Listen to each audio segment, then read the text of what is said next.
سلام، من سیاوشم و اینجا هم کانال سیر تا پیازه. توی زیبایی‌ها و شهر تاریخی کاشان یه خونه‌ای که کمتر از همه بهش توجه شده، خونه تاریخی تاجه که امروز تبدیل به موزه مردم شناسی شده. قراره تو این ویدیو اینجا رو برای شما به تصویر بکشیم. همراه ما باشید.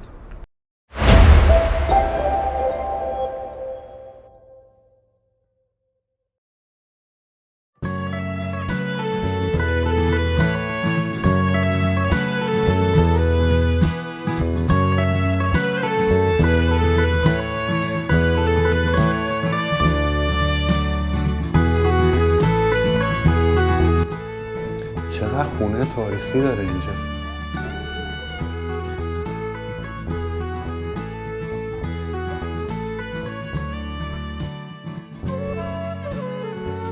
اکثرا صاحباش فروختن، اقامتی شده.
این زنه چقدر مرده.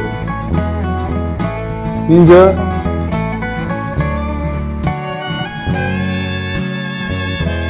اینجا دست نگاه بیافتن من تو ازا مخته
امیدوارم که از این ویدیو خوشتون اومده باشه. مرسی که تا اینجا همراه ما بودید.